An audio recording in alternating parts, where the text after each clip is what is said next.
fall of Gray State. The fall of Gray State did not happen when David died. Gray State fell when those who worked alongside of David took the project and tried to make it their own. Gray State fell when those associated with the social media pages claimed David was guilty within weeks, if not days, of the bodies being found. This is long before the DNA, ballistics, electronic records, and financial records all proved there was no evidence of their friend's guilt. The team simply jumped the gun and concluded David was a child killer, a wife killer, and a coward who committed suicide. That is the fall of the Gray State. Bury truth in a shallow grave. Grab your shovel and keep digging. On the surface, we were told David Crowley was guilty of a double murder-suicide. We were told the case was closed, that David was the perpetrator, and the public was not in any danger. We wanted to believe them.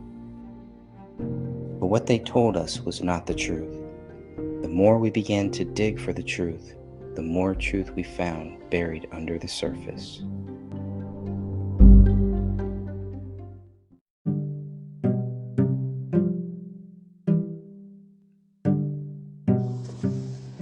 Hello, everyone. This is Sophia from the Gray Stage Podcast, and I'd like to invite all of our listeners to join the Justice for David Crowley and Family group located on Facebook, where we have over 4,000 members. In this group, we welcome discussions regarding the case and have all the documents located in the file section for everyone to review. If you like, you are welcome to visit Greg Fernandez's website called The Gray Stage, which is located at thegraystagewordpress.com. You can find his book and all of the official documents for this case at his website. Lastly, I'd like to introduce you to my friend, Michele. Her YouTube channel is called Michele Investigates David Crowley. Please feel free to stop by her channel and give her a like and a listen. Until our next podcast, keep seeking the truth and justice for David Crowley and his family.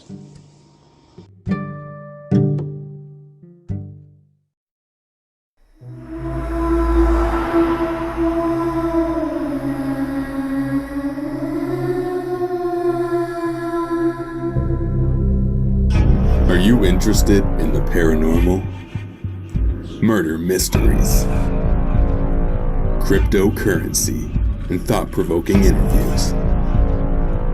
Then check out Crypt Rick's I've Been Thinking on YouTube, or every Monday night at 6 p.m. Eastern Standard Time. Studio A at Revolution Radio, freedomslips.com. Welcome to the Crypt.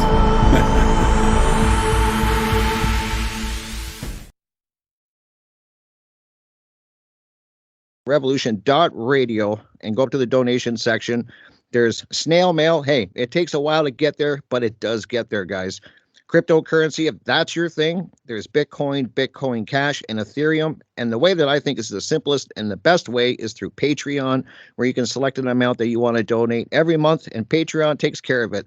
And that way, guys, through your generosity, your donations, you are ensuring that these shows continue to stay on the air, and Revolution Radio continues to be here every day for you guys. And it's an incredible thing. So thank you guys for everyone who is supporting. You guys keep us here every day. So thank you. And with that out of the way, like I was saying at the beginning, I'm super excited. I brought a panel of guests with me to discuss. If you guys do remember episode 1, I did have one of the people that are on the panel on that show, Greg Fernandez Jr., and we did talk about this case, the David Crowley case. And this is an interesting case. It is one of the few cases where I actually went and started looking at the evidence myself. I started looking at lab reports. I was looking at the police reports. I was looking at autopsy reports, at his David Crowley's journal. I was looking at everything. And it was one of the few cases where I walked out with more questions than I had going in. These things did not really clear anything up. They made it worse. I have more questions now than I had before. So it's a very interesting case. So I just want to go ahead and welcome everybody to the panel. We have Greg Fernandez Jr. Welcome, Greg.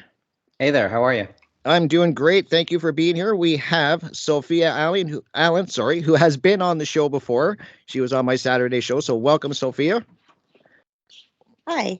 Hello. And then we have first time Catherine Michele, who was one of the first people I actually video interviewed for my YouTube channel. She was the first person actually, and this was the case that we covered. It was a great show. So go to my YouTube channel, guys, and check out. It's the very first interview I did, so you can't miss it. Welcome, Catherine, to the show. Thanks, Rick. It's so great to have you here. And as I was saying, it's great that it landed on a holiday. That was not planned. I did not have any idea when I planned this that this was going to end up on a holiday, but it worked out. And I'm happy to have all of you here. Hopefully, I'm going to have Dan here. I'm keeping my eye open for him, Dan Hennen, who I also asked to join us. So I will keep my eye open for him, guys. But anyways, Greg, I'm going to put you on the hot seat, guys, because I know there's a lot of people. I'm hoping most people that have been listening to my show kind of know the David Crowley case because we have talked about it. Like I said, I've had you on, I've had Dan on, I've had Sophia on, and we have covered this case. But for people that maybe don't know the David Crowley case, can you give us a little bit of a foundation to work off of here and let people know who David Crowley was and kind of what happened, and then we'll go from there. Sure. So David Crowley, a former U.S. soldier who served this country, he was accused of a double murder and a suicide. The bodies were found, the bodies of him, his wife, and his daughter, 5-year-old daughter, by the way, all three are under 30 years old, were found on January 17th, 2015. There were a lot of questions. David Crowley was working on a project called Gray State. There were a lot of fans, a lot of people that have been waiting for almost 3 years for this film or for something to happen with this project. And David Crowley's working on it. Everything looks good. And then all of a sudden, he ends up dead within 24 hours, if not earlier, within at least a maximum of 24 hours. David Crowley is accused of killing his wife, killing his daughter, and then killing himself. And the question that we've been asking is, well, what proves David Crowley did any of this? Right. Who else did they look at? What other evidence? But what solid evidence? You would need some solid evidence to say, okay, this is what happened. The police walked into that crime scene. They say within just looking at the crime scene, they were able to pretty much solve this whole case. That's what they're telling us. Who really thinks that is really accurate, that is true? And why would they jump to this conclusion that David Crowley did this? This guy was a filmmaker. Like I said, he was a soldier, served tours during some of the worst wars that we've ever seen, that this country has ever seen, at least in our lifetime here. He served in Iraq and in Afghanistan and saw some horrific things. Let's just put it like that. But the crime scene itself, what would you expect when you walk into a crime scene and you say, okay, well, this guy obviously killed his wife, killed his daughter, and killed himself? What would you expect to find? And that's what we've been looking for. And that's where I started. And I'm still asking that question. What could they have possibly found within 24 hours that they would think the public is not in any danger, and the guy who committed this crime, they have him, he's guilty, and he also happened to shoot himself with no suicide note, and then we can go on and on from there. But right.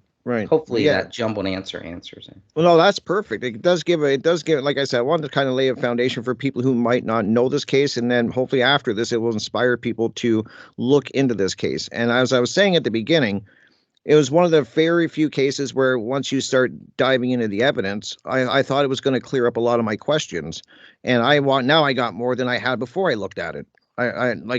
People say, look at the reports, look at the police reports, look at the lab reports, look at, all of the reports that are out there. Even I looked at his journal. I have his scripts that he wrote. I have those. I looked at everything I could possibly look at, all the pictures, and I walked away with more questions than I ever walked in with. And I still have a lot of questions, and it's one of those cases. So thank you for Greg for at least giving us a little bit of a foundation that hopefully people now can understand where we're coming from. It's also, I'm not sure if I was kind of trying to see if you mentioned that he was stop loss, which I think made him very upset too. If you remember that, I'm not sure if you brought that up because I was trying to set things up here. So, which was No, interesting. I Yeah, didn't, but yeah, he was.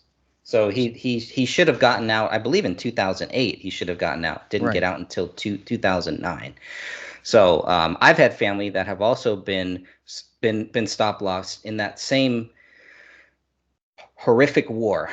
I'm trying to Hmm. use my words carefully here because I know we're on radio, but yeah. So that is another thing. I don't know if he was really bitter about that. I know that I've heard that theory, and I know people may have their own thoughts on that, but he kind of joked about it too. So Right. Yeah. in his journal a little bit. Very interesting. Right. So I'm now going to go to you, Catherine, because I want to, thank you for being here. As I said at the beginning, you were the first person I actually interviewed for my YouTube channel about this case because I was watching all the content that you're putting on YouTube, and you were looking at a lot of the evidence and asking questions, which I think is a great thing. I don't think that's a bad thing to look at anything and ask questions, especially with a case like this. Why this case, Catherine? I still I still ask myself that same question. What is it about this case that just sucked me in so far?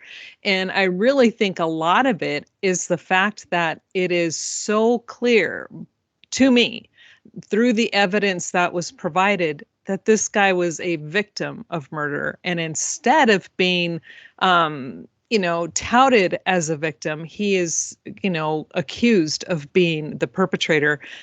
And it's infuriating. I mean, I spent a lot of time with our military. I was an EMT, so I did the majority of my EMT work on military bases across the United States.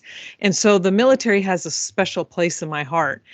And it was to see one of our soldiers who is clearly not only innocent of slaughtering his family, but it's clear that he was also murdered, to have so many, I should say, so many people just jumping on the bandwagon and just saying, yeah, he's guilty, you slime ball. And the things they say about this man, I don't like that. It's like the injustice of this case is what really drives me.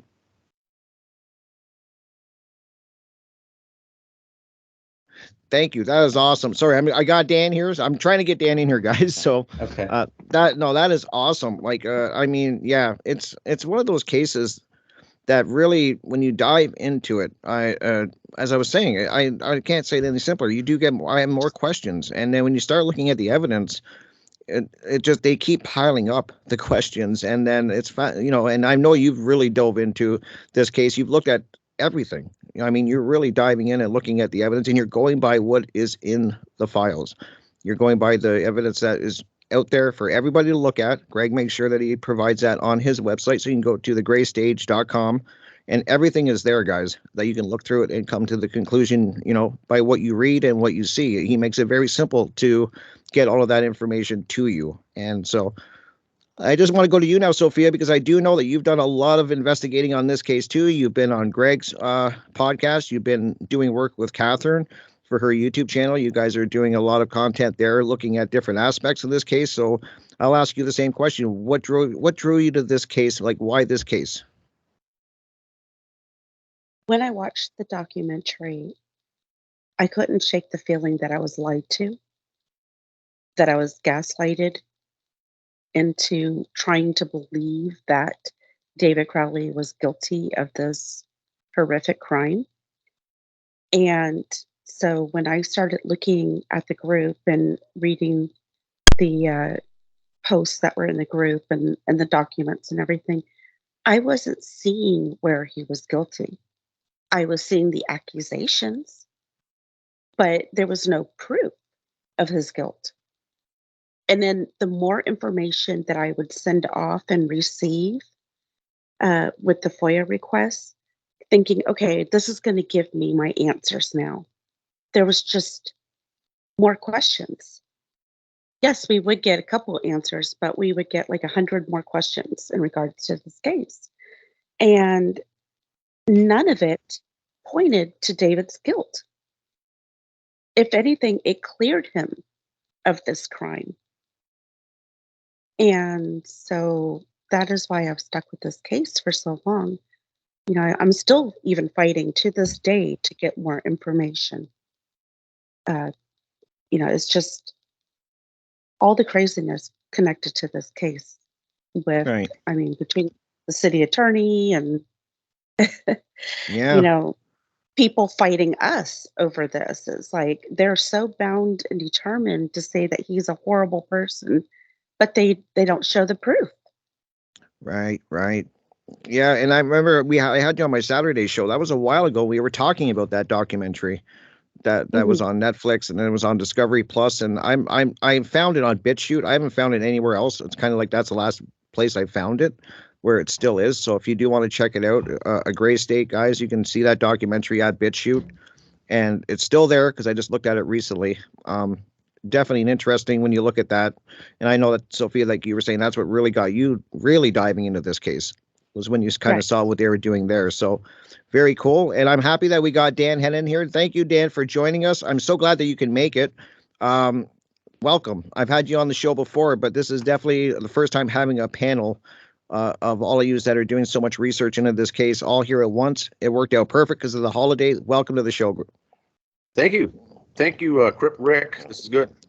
Yeah, a lot. I was going to actually start off with you, but we kind of had to go to Greg, and because you were the first person that done the Facebook group, Justice for David Crowley and Family, the Facebook group, and so I was asking everybody on the panel, so I'm going to ask you this question too. What drew you to this case, and can you maybe talk a little bit about who David Crowley was and all the things that fall under that?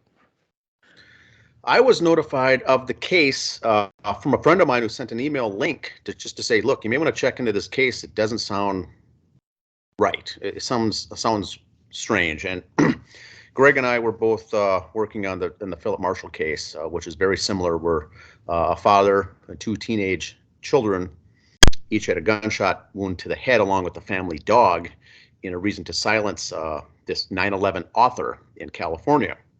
So this came up right on the heels of that, and I got a message that just says this time they they skipped the dog. The dog was living, but everything else sounds exactly the same. So that got me into it as far as looking at it. I did not know David Crowley.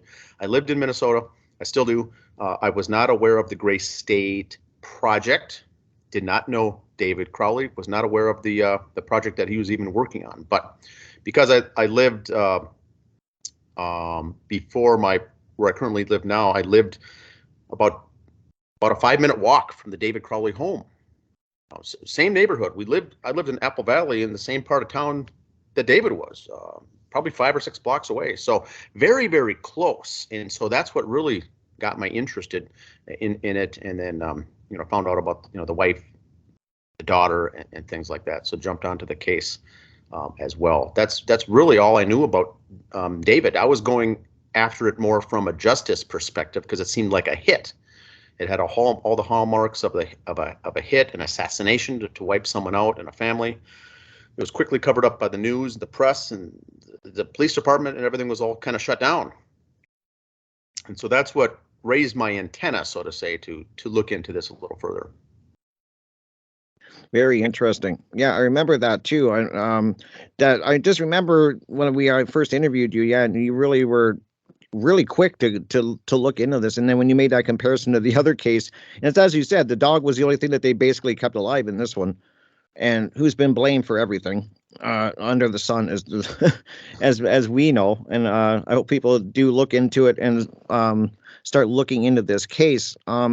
Greg, what is some of the evidence? I know that you've even done a few just 3-minute videos where you've kind of just asked questions. And what are some of the questions that lead you to believe that it is not what they're saying, what they report? Like, what is the evidence that you're looking for? What is it? What is lacking? Everything. Oh, okay. And that's the whole problem is everything is lacking. There's no motive. They can't really put the gun in David's hand. They can't really prove that David fired that weapon. There were bullets that were missing when they left that crime scene. There's extra DNA or unknown DNA. How quickly that they went and said that David was guilty. That was a big deal too. Instead of saying, you know what, we don't want to accuse anybody, we're going to hold off, we're going to wait until we can add some facts to this. No, they jump the gun. In the 21 questions that we asked to Detective Jim Gummert, we asked him, when did you realize that this was a double murder suicide? And he says, by looking at the crime scene. You're going to tell me anyone who has looked at the crime scene photos, the crime scene video, who has looked at the crime scene documents, that anyone is walking through that house and says, oh yeah, this is clearly a double murder suicide, when they can't even identify the freaking bodies yet. They haven't done any of the work necessary. Everything was just way too staged. And they jumped the gun on so many different things when they did not need to. There was no reason to. There's no reason to rush with this. I mean, we're talking about a child that was brutally killed. Brutally killed. Not just shot in the back of the head or shot in the head, brutal. The crime scene was a brutal crime scene, and it is a mess. You have 3 different writings in 3 separate areas of this house, one that is in blood, and they're just going to say, yeah, he did all of this stuff. They jumped the gun way too fast, and that really was the first thing that kind of stood out to me. And we kept asking the same question. Okay, what do you have? Well, we can't talk about it until the case is closed. Then they close the case, and then they don't want to talk to us. So that was another thing too. Right. Yeah. Very, very. Yeah. I hear what you're saying, and I like the fact that you do those little videos like where you just ask these questions, and then you're just ask the question. Give me the evidence that proves that he did what they say that he did. And so far, you've said that nobody's been able to actually show you that evidence, which is very interesting. It's very simple, like you say. It's a 3-minute video. Yeah. And you're just asking these simple questions, and it gets really. When you start diving into this case, like I was saying, you just get all of these questions, and you just keep getting them, and they keep piling up, and then you got to kind of like wade through everything, because there's a lot of information that has finally come out. I know at the beginning it was kind of hard to get information that was going on in this case, and they're kind of not releasing stuff, and so it's been over these 8 years, because it has been almost like 8 years, which is incredible that all of you have been really diving into this case.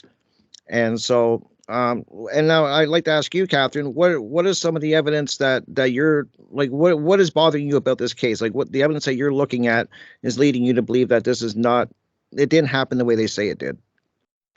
Oh, there's so much. There's so much. Well, what very first caught my attention were the autopsy reports. But then after that, looking at the photos, it's the complete lack of high velocity blood spatter within the home. There's none, 0 to be found. But recently, we've all read these reports over and over and over. I don't know how many times I've read the autopsy reports. Well, it wasn't until recently it dawned on me what David's autopsy report stated. And it was talking about the state and stage maybe of decomposition. And David's report states marked autolysis, and it emphasized the word marked. Now, in medical terms, that means that it's like advanced, it's noticeable. So then when I finally saw that after all these years, it like a bell went off in my head finally.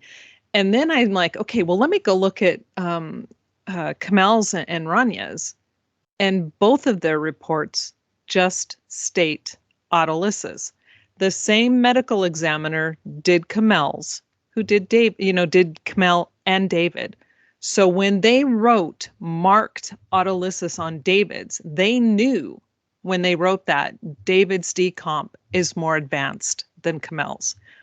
So the moment I saw that and I realized that, I'm like, wait a minute, he died first. This is according to what they've given us. The evidence and the autopsy reports tell you, this was huge, absolutely huge. And the fact that they have this, they know this, and yet they're still allowing everybody to say David killed his family, it's atrocious. I'm like, decomp only goes one way. There's no jumping around. But what they want you to believe is that David killed his wife and daughter, then kind of sat around for a bit, did whatever it is he did, did all this crazy stuff within the house, and then decided to kill himself. And then he's in the same environment, mind you. They're all in the same room, same temperature, same conditions. But yet he now manages to jump ahead in the decomposition process. This is what they want you to believe. Decomp doesn't work that way. What the decomp is telling you is that since he has marked autolysis, his was a little bit farther along. His decomposition was further down, not by much, but it was still enough that they wrote this in the reports. So if he died first, and if his decomp is further down the line, how did he kill his wife and daughter? How did he set that scene? How did he write on the wall? How did all of this stuff happen if he's already dead? That's great points. And when people, I think if they look at the pictures, I've always came to the impression that they kind of threw everything at this I'm not sure what their reason was, confusion, to confuse people. I mean, it's really interesting because there's so much going on in these photos when you start looking at them. And that's where a lot of my questions started coming from. And then watching what you guys were talking about. And I'm glad that you said that there is a way that a body goes through decomposition. It's just the way. I mean, I'm sure that there's factors, temperature, and all of these things kind of play a variable. But as you were saying, there's definitely a way that things happen. And from what you've noticed is that you're saying that it can't happen the way it is because David's kind of further along than everyone else, so leading to anyone to believe that he was first. Exactly. And in case people don't know, autolysis is simply the act of the body beginning to break down and quote unquote eat itself, where it's the decomposition where it starts to decompose. And so it's, the natural process. Right. But when a medical examiner uses the words marked, they're telling you that it's very noticeable. And so I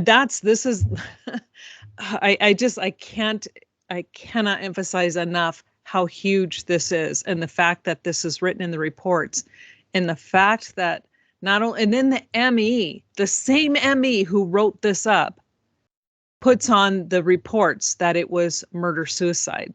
Right. I'm like, you cannot have it both ways, young lady. You can't do it.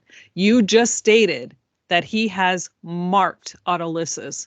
The other two are only simply autolysis, which is the very beginning stages of decomposition where the body's breaking down. Right. So how can you do that? How can you say that and then allow this man to be called a murderer? Very true. Yeah. Right. Yeah, Mark? And go ahead. Yeah, Sophia, I want to get you to chime in. And guys, if you want to chime in anywhere, please do that. I mean, I'm just wanting to make sure I got everybody a chance to kind of give their thoughts on it. But go ahead, Sophia. What do you want to add in on this? Because like I said, this is going to be tough to get all of this in 2 hours. Correct. Marked autolysis, the actual definition for that by researchgate.net says that it's as grade 3 autolysis. More than 75% of the internal granular cell nuclei showing autolystic changes and marked vascularization. I think that's how you pronounce that. So basically, it was very noticeable and versus the girls. And as Catherine has stated, it's not because somebody's body type or where they were laying in the room or anything that would cause this. It is the process of death. So right. It does make sense. Yeah, he definitely died first. And he had been deceased much longer than those girls. Interesting. Yeah, and I remember you, Catherine, too, talking about how you can tell, if you read the reports, that when they were doing the autopsies, they were actually able to take like slices. And I'm not a medical person, so I'm probably going to butcher the terminology, but from what I can understand, that you can't do that if decomposition is so far along, you kind of liquefy in the inside. But they were able to actually take samples and slices and look at things, which is strange if he's dead as long as they say he was. Exactly. And, when you're reading the police reports, everybody's like, they were in advanced stage of decomp. They were advanced. It was advanced. No, advanced means, yes, liquefaction already has begun. There are no organs left, and they start to bloat, and everything is just, everything goes away. But they were able to go in, remove all these organs, take samples, and you take them and you put them on slides and you save them for later, able to look at these slides under a microscope. That's not advanced. They were all early to moderate. And again, that's another huge thing. They weren't laying there for 3 and 4 weeks. 3 and 4 weeks down the road, you're going to be getting to the point where the internal organs are liquid. You can't slice a liquid. It just doesn't work. Right. That it says a lot, and that's what kind of draws me to a lot of my questions, is that because like you were saying, there's a process that the bodies go through when you die, when you pass away, and there's a stages that go, and I want to get into that in the second hour, because I do know that you've interviewed a woman who is a coroner and knows these things, and that was really interesting, because now you're getting information from somebody who does this for a living and has done this. So it really clarifies a lot there. And that's what kind of really made sense to me, is that she kind of explained how things just happen. And it happens the same way every time. Yes, things vary, temperature, like I was saying earlier, but generally things go the same way. And then when certain things are missing, it's a big red flag if that process is interrupted. Yep. And they were all in the same room, all in the same conditions. Wow. Interesting. Yeah. And the evidence too, I want to get into that with all you guys, because that is, like, I want to ask you, Dan, because the evidence, I know that you guys ask a lot of questions. What are your, like, you've actually spoke with some of the police from Apple Valley and the detectives, and you've done a lot on this case. What are your thoughts on how they handled the case, like in the evidence gathering? I got a lot of questions about the evidence for sure, especially why they didn't test certain things. I just want to get your thoughts on that. Well, I think overall it was very rushed, like Greg said. Things were brought to a completion and a conclusion very fast. The thing that got me was when they made a press release announcement to the city of Apple Valley saying the public is not in danger. David was the killer. In other words, they went over and above to not only say that David did this, but to remind the general public that there's no killers at large. The public is safe. And so once they said that, that was a thing for me that really, I know people there. I used to live there. You're telling me the public is safe? That's a CYA statement for the police to cover their ass. You want to say that to make sure that no one's in fear that the murderers and the killers are out there. Now, we know for a fact that they are. And so the police department and the Apple Valley Police Department can't backtrack that. They can't walk that back. They've already said that. The toothpaste is out of the tube. Now they can't go back and say, you know what, we'll reopen this. They've already cemented the fact that the citizens are not at large. Now, what if more or additional murders happened along the way, and it ties it back to the same killers? They backed themselves into the corner, painted themselves into the corner, and that's when I saw that things was really goofy that way. But once again, I was thinking that this was a government-sanctioned hit, a deep state assassination, because that's what goes along with something like that. Is the police are the first to be covered up, and they're going down a certain bullet point list. They're talking the same things. They're doing the same. Everyone's walking lockstep with the same narrative, and that's what I saw here. David did it. David is bad. David used drugs. David was anti-government. David had a lot of firearms. He was using hallucinogens. We heard the same thing. So the average person on the street, the general gullible public, thinks, oh, well, sounds good. He did it. Let's flip the channel to something else on the news. Obviously, he did it. Well, you look at it, and he didn't. And so that's when we started getting into some of the interviews. Now, Catherine was very good on the medical side. She was able to get coroners on the show for interviews, get some autopsy experts in there on the medical side. I don't have a medical background. That area doesn't interest me too much, and that's why we've got a panel like this to have people do their things. What I was mainly into was my background is accounting and business and finance, and so I looked into this $50,000 withdrawal. I looked into the banking. I looked into the monthly statements of the family, and I saw that they were not having any hardships. They were not financially strapped. I think David, over the course of 6 months, had a bad check or two. I think they bounced a check, perhaps. They were struggling to some extent, but they made their monthly bills. They paid their credit card. Their money was coming in as far as the income from her job and David's side jobs. They were doing just fine financially. They were a young, struggling financially, I would say, probably, but they were very prudent in their purchases. You can tell all the way along the line, looking at each of the statements, they were transferring money from one account into the next to pay the mortgage. Everything was normal. There was no alarm bells going off. The $50,000 withdrawal that was right there on the bank statement was something that jumped out to me. And that was not just the fact that it was a withdrawal, but it was at a branch location and it was in the form of cash, which should have been setting off red lights for IRS filings and things like that, because anything over $10,000, you've got to create a statement, file it to make sure that everything's on the up and up, because that's how they combat money laundering and things like that. So that was never looked into. The detectives on the case should also be looking into those things. Never was anything even mentioned. Never was it mentioned to look into it that was a POS account, a payable, or a POD account, a payable on death. And it was in Dan Sr.'s name. And he admitted that he was out of the country in the month of October 2014. So who made the withdrawal? Well, we saw the slip. It's signed Daniel Crowley. It's probably the son. I'm guessing it's the son. It took place in a Minnesota-based bank, not in Germany. So we already have fraud that they never looked into. So those are the things that we looked into. The other thing, the big thing that I had, was the contract dispute. Was there a contract or not with the Mikes?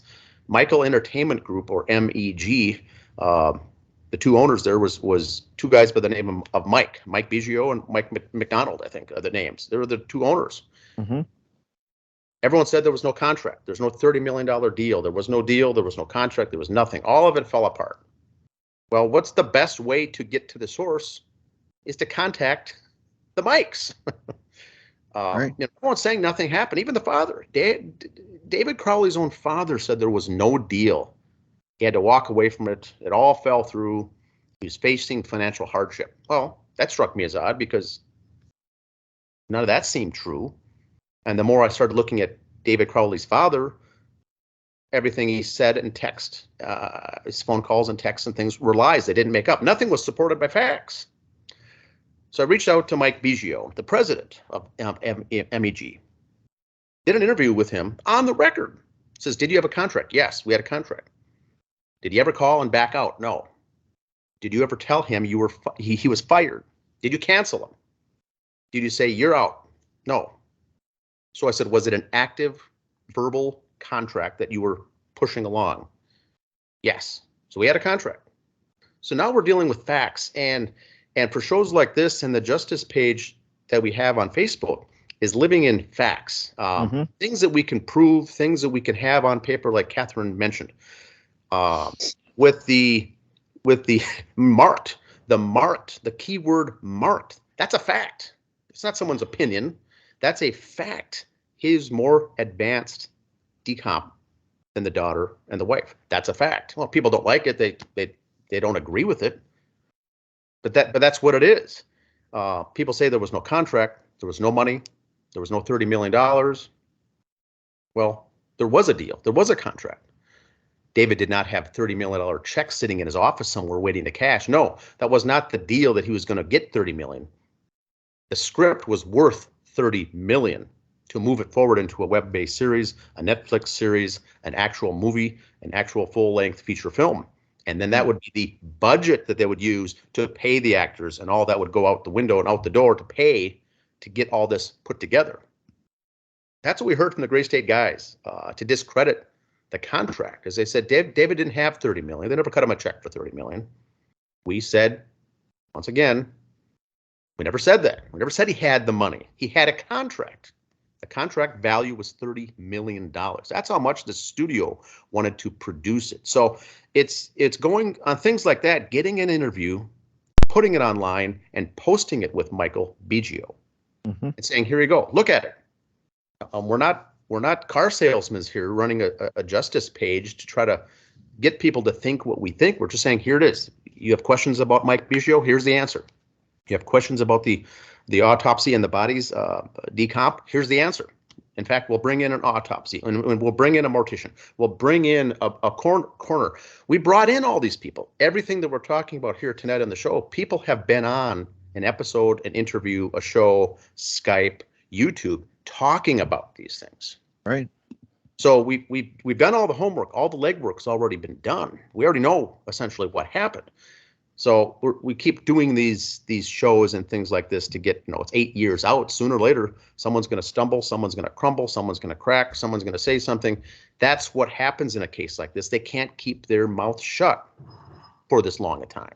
Right. And now it's been 8 years. But yeah, our goal is always facts, not opinions, and things that you can prove. And so we have a file section on the Facebook page, and Greg's very good at uploading and putting PDF files out there. Sophia puts a lot of things out there. We've got a whole library of documentation that's legit, that you can go back to and point to what they actually said. Not hearsay. It's not theories. This is not a conspiracy theory site. It's just facts. But that's all I've got. Hey, yeah. Dan, as someone in finance, when you found out that they had a $14,000 check on their front door, did that stand out to you a little bit? Yeah.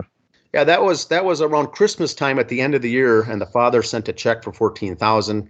I thought it was odd, but usually end of the year, if people are writing checks or giving gifts, as they call it, to family members, the limit at the time I think was $10,000 or $12,000. That's the max you could gift someone. We looked it up, and the year 2014 they had upped it to $14,000. So once we found out that was the major donation that you could give to someone without being taxed on it, you could. So Dan Sr. wrote a check, I'm assuming to all three children, for $14,000 each to help his tax side of thing on his individual tax return, and also give the children money that they don't have to pay taxes on itself. It's called a gift, and you can do that. And so as the year came, I'm assuming, I'm not, this is my opinion, is that Dan Crowley Sr., with the money that he makes, and he's a fairly wealthy gentleman, meets with his CPA at the end of the year, and before the end, December 31st, what should I do? Hey, you've got, we've got some, you're going to have some big taxes. Do you want to do some gifts? Do you want to write some gifts? Do you want to make a charitable contribution somewhere? And so he wrote out, I'm assuming, checks for $14,000 to all children. Then he's clear. The kids have the money. Now, the question is this. It was done in good faith, I'll say, but we don't have evidence that Dan Jr. received the check or Allison, the sister, received the check.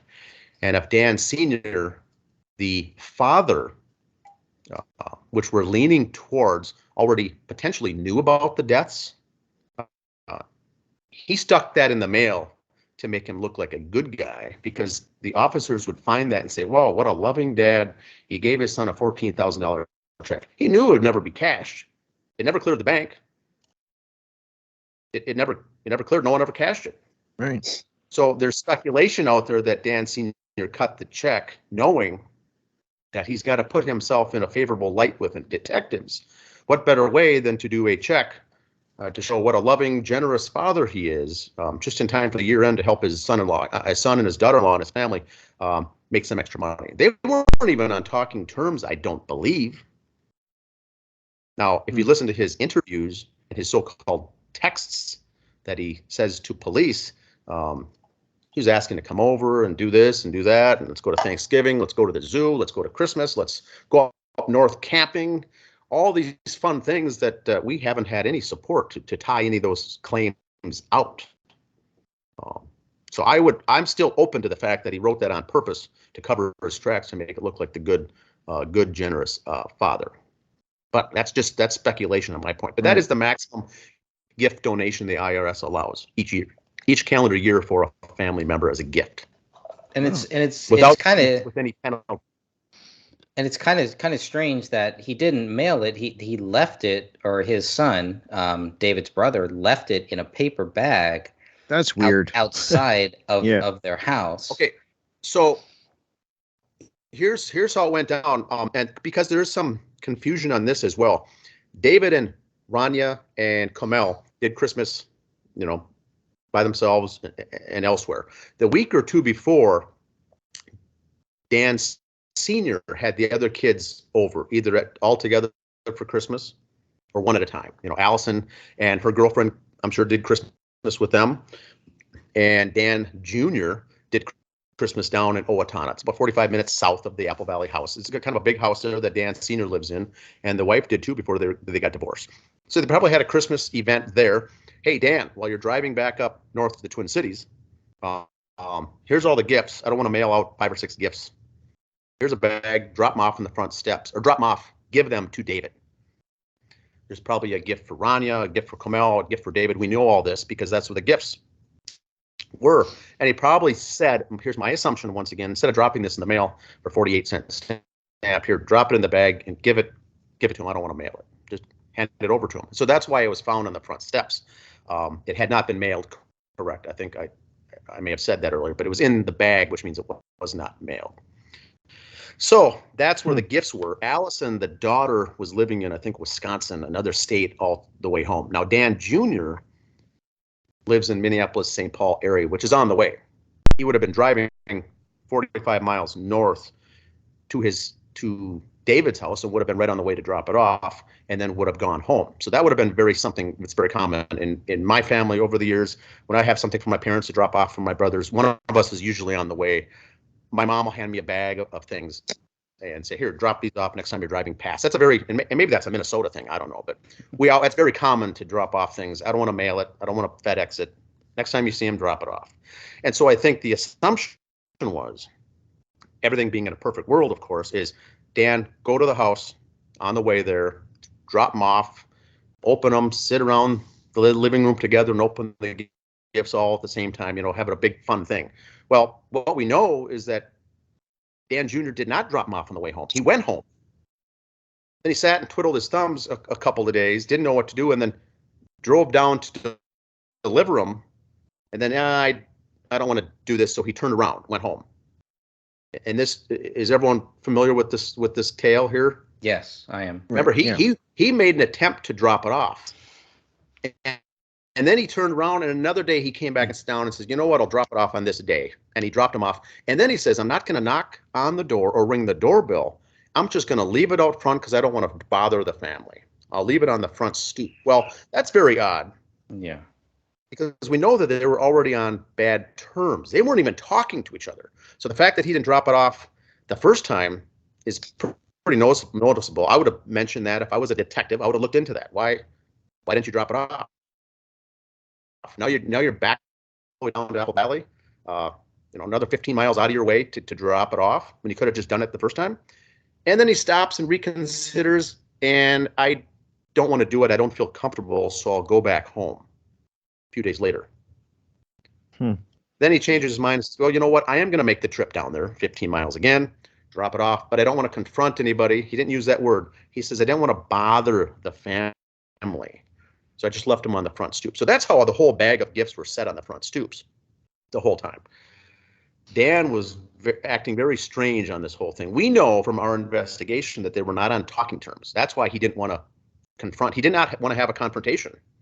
Last time we heard about David after some email that came on, I think, Homel's birthday that left David crying, she said, of the words that Dan Jr. said that were so hurtful to David.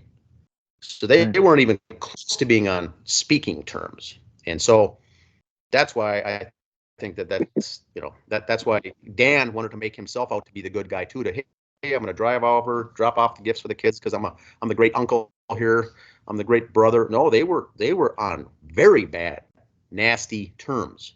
And this all ties into means, motive, and opportunity, which you need. You need all three for a crime. Can't have two, can't have one. And so back to Apple Valley Police, what's the motive for David to kill his family? Well, we don't know. We don't think there is one. You have That's to true. have a motive. Yeah. You can't check it off and say, I guess we'll skip it this time. And the police couldn't find a throw the motive. motive out the window. Yeah, the police couldn't even find a motive. All three things. Yeah. Before you can close a case. You have to have all three. That's Detective 101 class. None of us here are detectives, but we know that. They threw that out the window and says it must have been some hallucinogens he was on it. It must have been something. Well, it can't be must. It can't be must have. It can't be must have been.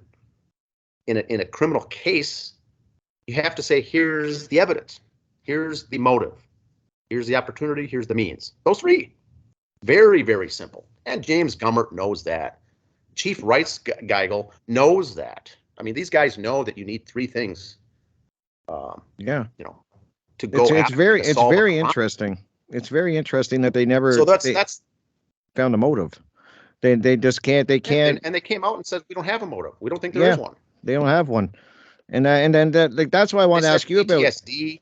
Yeah, I was going to ask Sophia about that because I know you've looked at the journals, Sophia, and well, all of yous have actually, but I want to kind of let Sophia give her thoughts because you've definitely, and I've looked into the journals too, and a lot of people say that he was on this decline and that he was going crazy kind of and losing grip kind of over time.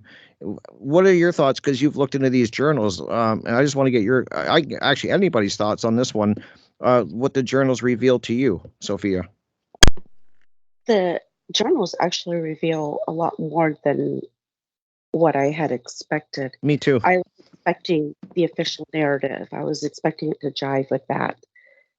And that's not what I got. Yes, it did show that in the summer, he was experimenting with mushrooms like once or twice. And then after that, he had stopped using them. Mm-hmm. It showed that he was smoking weed quite a bit in the summer, but it tapered off by the fall. And it had showed that he had drank beer and stuff like that. I think he was self-medicating a little bit, nerves, anxiety, but by the fall, that had all tapered off. And he even wrote in his journal he didn't like the effects that the mushrooms did. He didn't like the effects of beer. He didn't like the effects of weed, right, or too much weed. And so he was working through all of this. And to me, it showed somebody who was actually working on himself. He was trying to get through some things. The PTSD that people point out,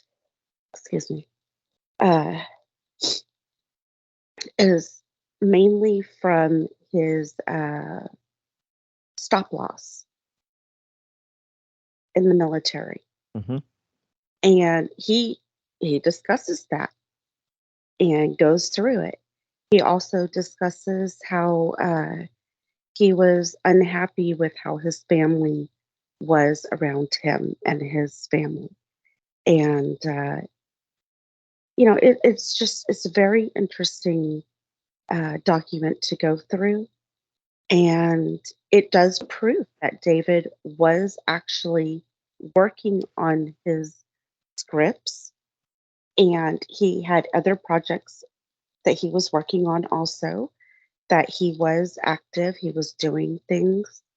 And it doesn't back up the official narrative. And I think that's the main thing right there. This whole thing with the zoo, it's not even mentioned in the journal. David discusses so much of stuff for that day, but he never once mentions his dad or the zoo. That's true. Yep.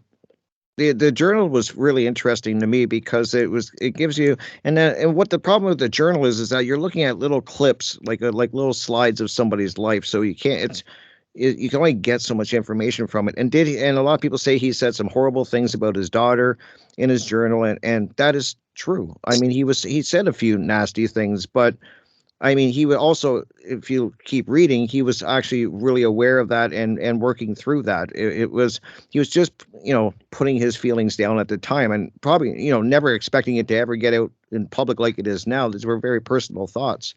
So I like the way that you said that. He was working through things. And that's what I saw in the journal, is that it was somebody that was really working through things and near the, as it went on, he was definitely making progress. Can I add also, for those people who were saying that he said horrible stuff about his daughter, it was like once or twice. Right. Yeah, I don't think it was that bad. Yeah, if anybody has ever been around a very active 4-year-old or 5-year-old, you're going to say and think some pretty horrible things. I know my mom did. Well, there were people that were telling us he was saying these terrible, terrible things. Then once I read them, like it wasn't as bad as people were trying to make it sound like. Right. And you could totally tell they were digging, they were fishing for anything because they were desperate. They needed David Crowley to be guilty, and that was never going to happen. So all that they could do is go after him, make him seem like he was a bad father. He didn't care about his wife. He didn't care about his fans. He didn't care about anything. That's what they tried to tell everybody. And unfortunately, some people have fallen for it, but I don't believe that many people have. I still think that many people are like, look, I don't care what you say. This guy did not do this, and you guys have not shown us any evidence, any facts that he did it. Right. Period. Well, good point. Good point. Yeah, I should have said that. It wasn't through it was constant through the journal. He did just a couple passing comments, but I never really focused on that. I kind of I was more interested in how he was making his way through the journal and making progress. And so that's great that you brought that up. There's many bad parents out there. There's many, horrible parents out there that don't shoot their 5-year-old child. They don't shoot their kids. So it's like they're really stretching it. They're just, like I said, they're very desperate. Exactly right. Well, there we go, guys. First hour down. Please join me. We will be back in about 4 minutes. We are here with Greg Fernandez Jr., Dan Hennen, Sophia Allen, and Catherine Michele. We are talking about the David Crowley case, a gray state.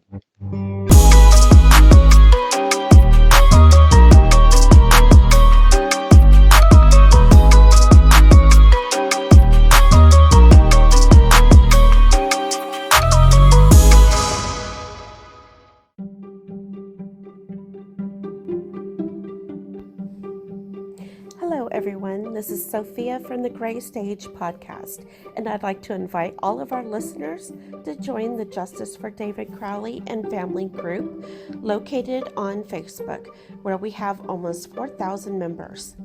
In this group, we welcome discussions regarding the case and have all of the documents located in the files section for everyone to review. If you like, you're welcome to visit Greg Fernandez Jr.'s website called The Gray Stage. It's located at thegraystagewordpress.com. You can find his book and all the official documents for this case at his website. Lastly, I'd like to introduce you to Catherine Michele, who's a part of this podcast. Catherine Michele has a YouTube channel under her name, where she mainly discusses the Crowley case. So please feel free to stop by and give her channel a like and a listen. Until our next podcast, keep seeking the truth and justice for David Crowley and his family.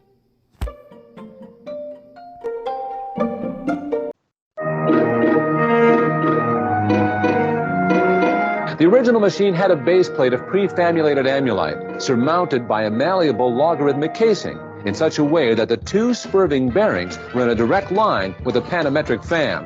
The lineup consisted simply of 6 hydrocoptic marsal vanes, so fitted to the ambifacient lunar wane shaft that side fumbling was effectively prevented. The main winding was of the normal Lotus-O deltoid type, placed in panendermic semi-boloid slots of the stator, every 7th conductor being connected by a non-reversible tremie pipe to the differential girdle spring on the up end of the gram meters. Thank you for listening to Revolution Radio, taking the confusion out of transmutated lunar girdle springs for 4 years and running. Revolution Radio, the #1 listener-supported alternative media radio on the planet.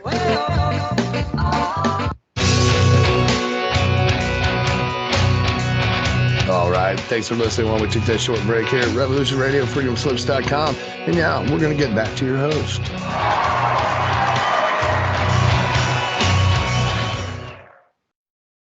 Welcome back, everybody. That first hour, as usual, goes way too quick. We are in the second hour here. We are talking about David Crowley, who was a veteran, and was working on his project, the script called Gray State, and was in the process of trying to get a movie deal, and which was, then being talked about becoming a series on Netflix or another platform, and was actually then he was found deceased, his family, and they accused David of murdering his wife, his child, and then himself.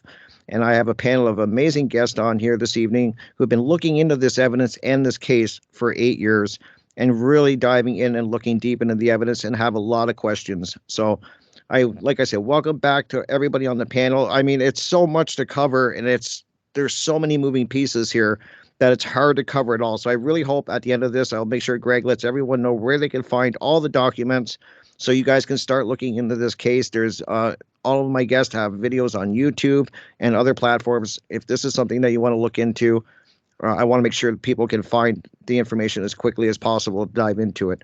So I want to go to you, Catherine, because we were kind of talking during the break, and I think we should go through the time of death differences. I mean, I think that's really important because that is really key to this case. And then maybe we can dive into the state of the crime scene and what you guys think is missing, because I think there's a lot of things missing and can't be explained.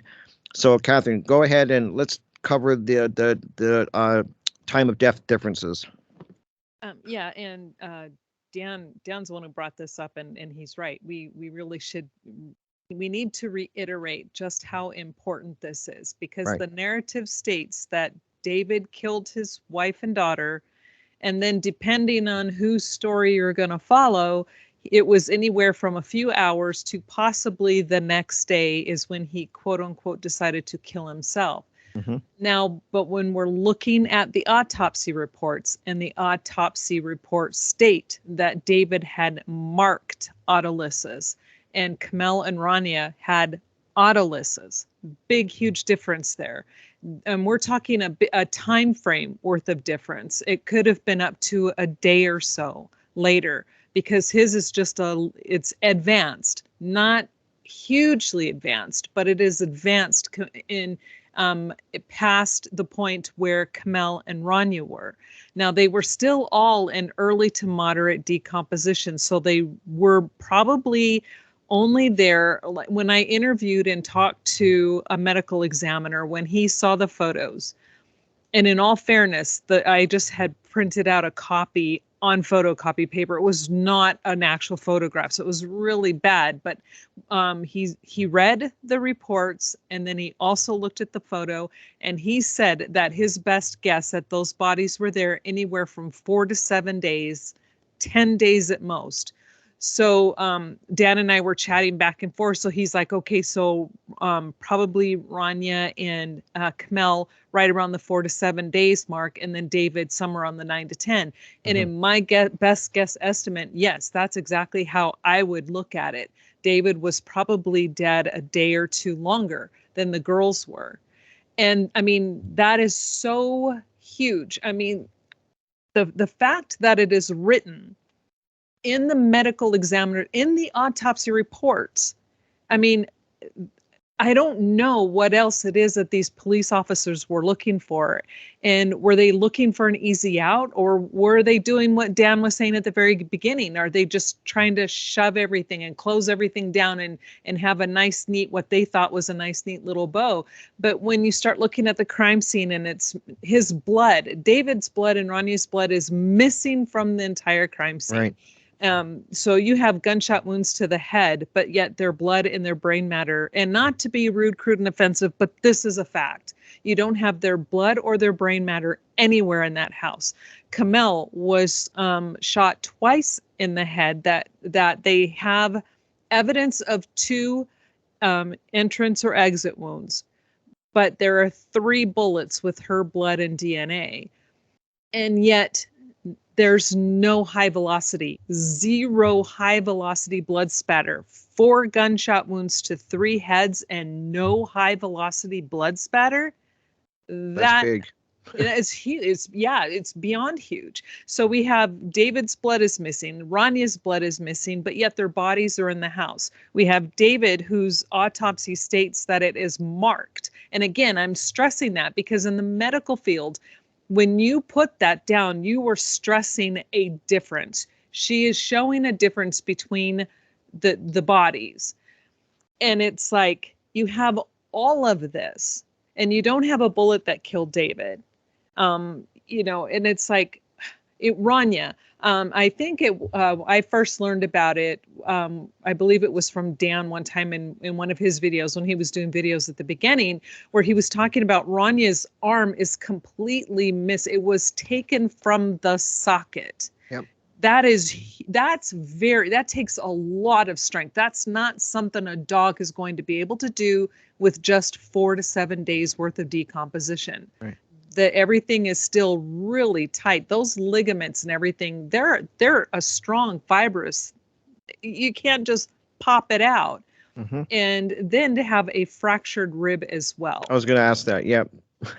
So yeah, she has a Nobody fractured... can explain that one. No one can explain that one. And they didn't even attempt it.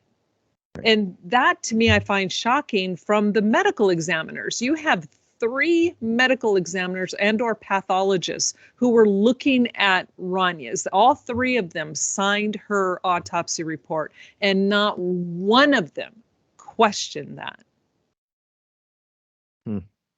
Now, Catherine, 1.2 is a private investigator that was hired, Kenneth May. He did specifically say, that was a head scratcher for me. I didn't get that whole arm missing with the rib, and that's when I kind of pushed him to take it to the next level.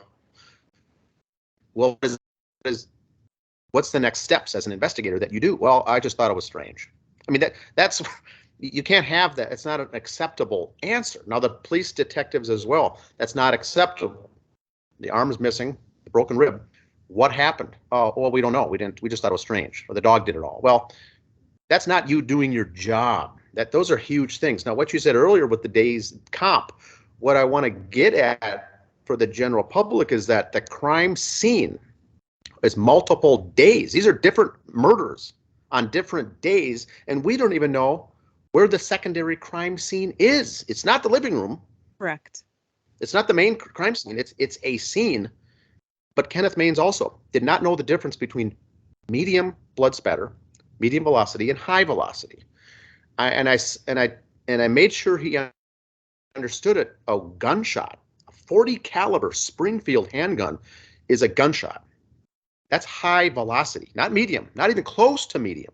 Completely different. You're going to have spray on the ceilings, on both sides of the wall, the floor, everywhere. Beating someone, torture. That's medium velocity. That's what I tried to get him to understand. Everyone in that room, all the blood there, not everyone in the room, but technically the blood that was there was medium, meaning someone was beaten, someone was tortured, right? Correct. Not a gun, not velocity. So where were they shot? Where were they killed? We know something happened in the living room on 1051 Ramsdale Drive, because there was random blood there. Nothing that you would see in a triple homicide. You'd have massive blood, brain matter. You're talking everything. So where were these people killed, and when?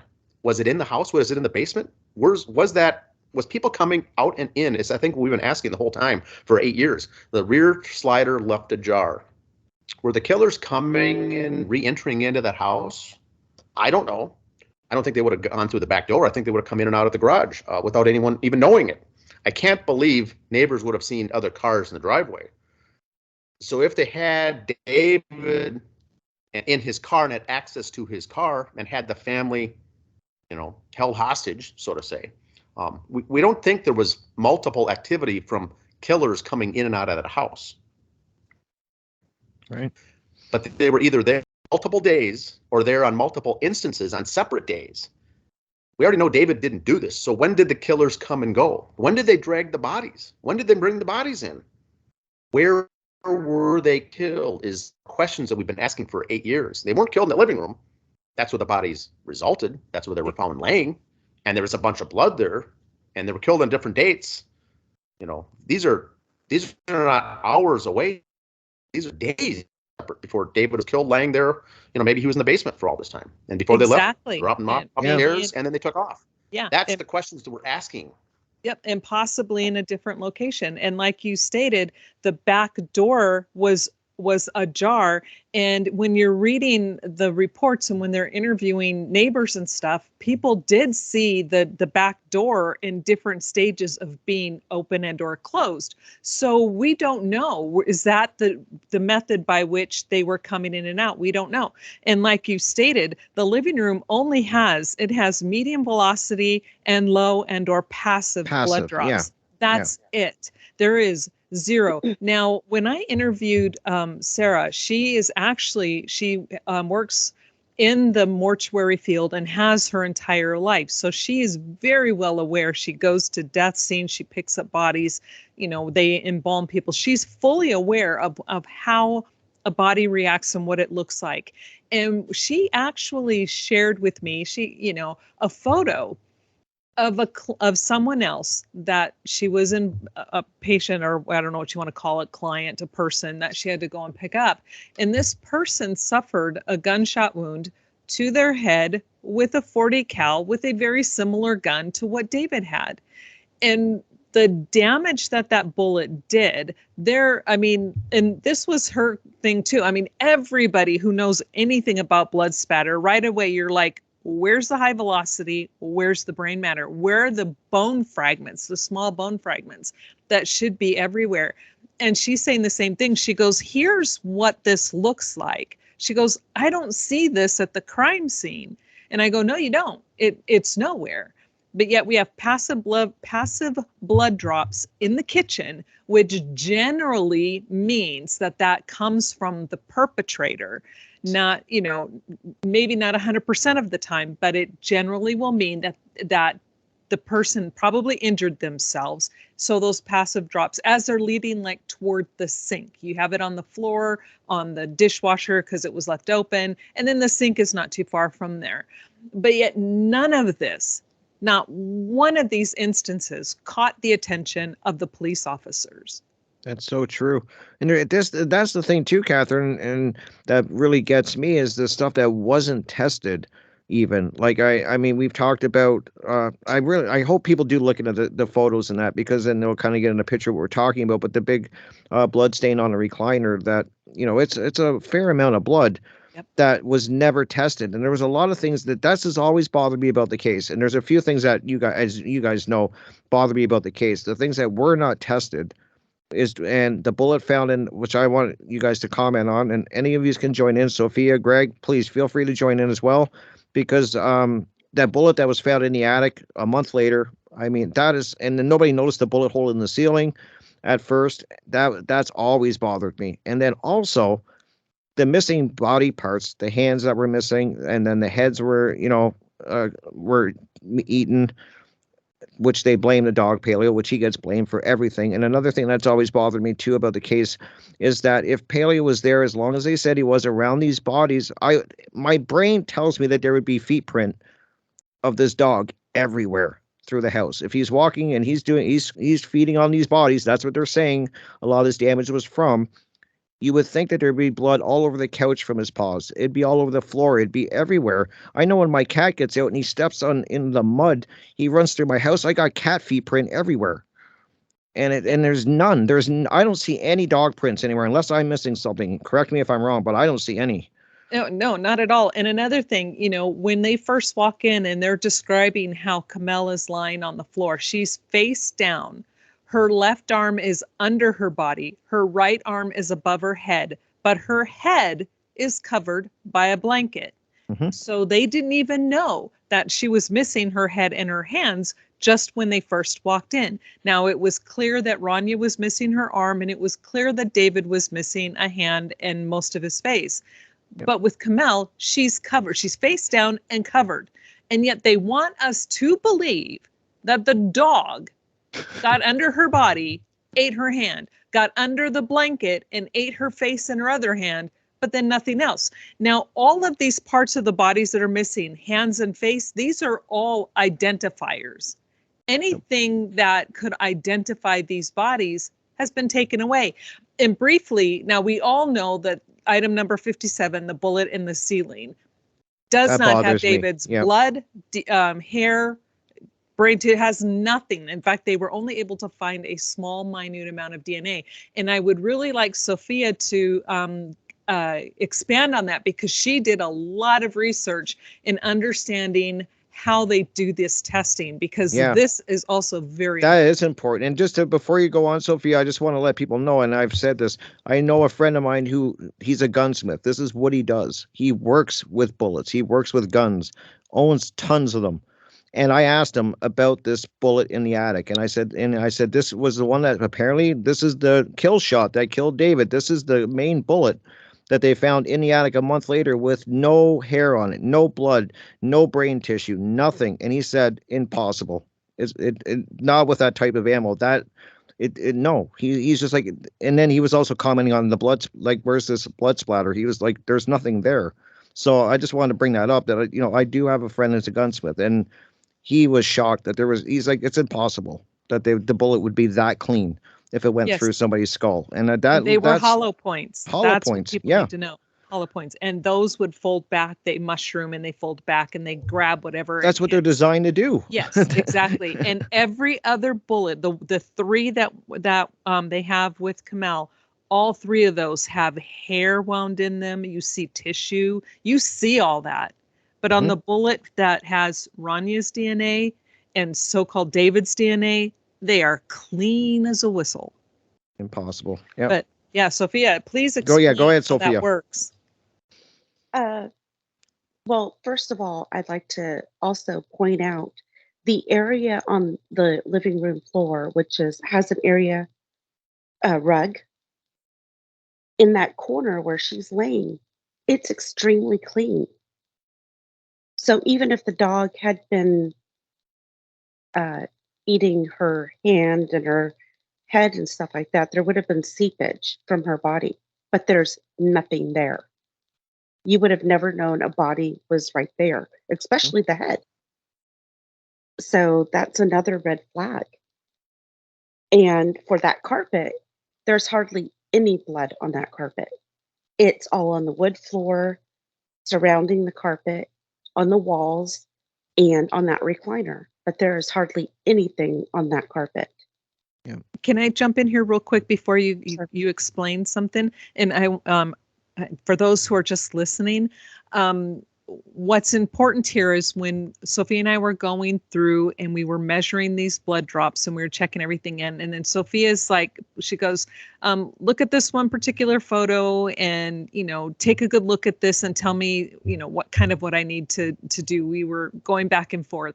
And so she's like, zoom in, because she was having me double check. So I'm zooming in and I'm looking, and what caught my eye on this particular photo is the blood drops. There are a few blood drops underneath where the rug begins to hang over, where the fibers of the rug are kind of hanging over. It's almost, think of like a short shag. And those little fibers of rug that stand up, the blood drops were under that. You don't have that in a crime scene. Wow. Yeah.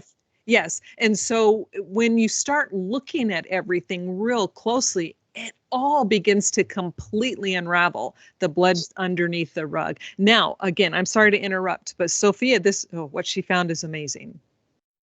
Go ahead, Sophia. I want to tell us about the testing they did on this bullet, because this is important. They did a PCR STR test, which is short tandem repeat test. And basically what they do is they take that little teeny piece of DNA that they found on that bullet, which could have been saliva, it could have been tears, it could have been a skin cell, whatever it was super teeny. And they replicated it over and over and over to get a profile of that DNA. And that profile ended up matching David's.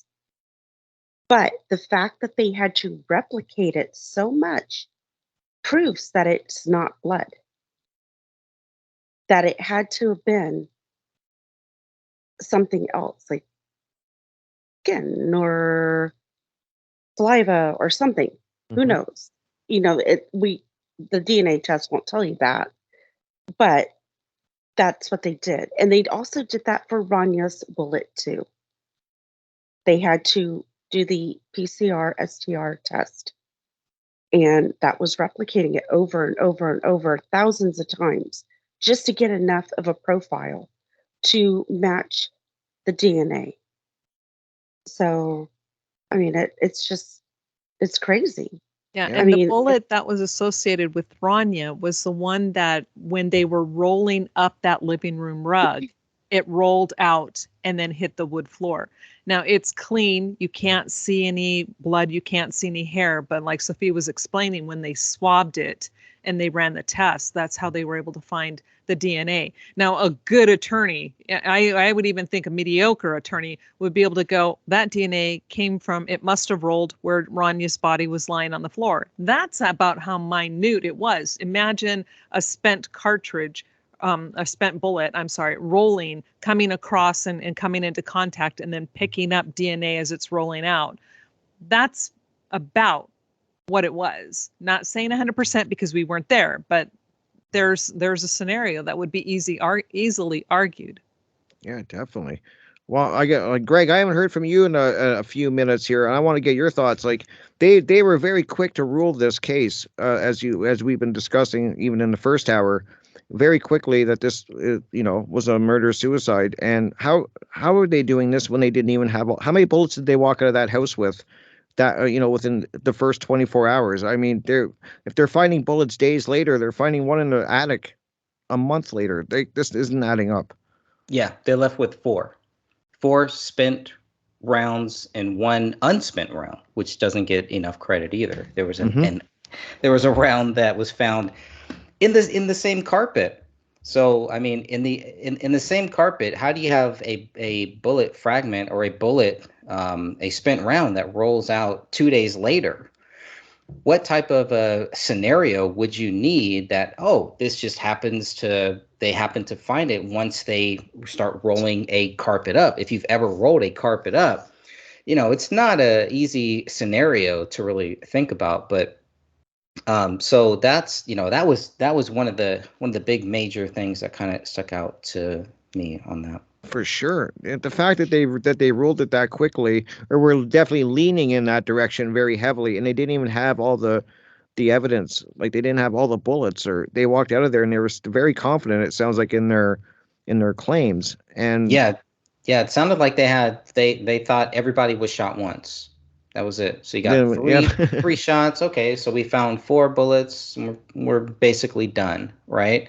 Yep. And they find 3 that does have blood on it. So they probably figure, okay, well, these 3 that are in the living room, those must be for David Kamel and for Rania. But that's not their job. Their job is not to just say, well, this is what we think happened. Okay, we're gonna go on.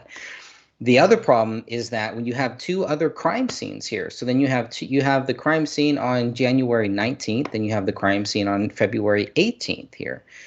And then they don't do any kind of backtracking. It's very, very subtle. Okay, well, now we have item 53, which is the bullet that rolled out of the carpet. Okay, well, now we have item 57, which is the bullet they found 1 month later that doesn't have any blood on it.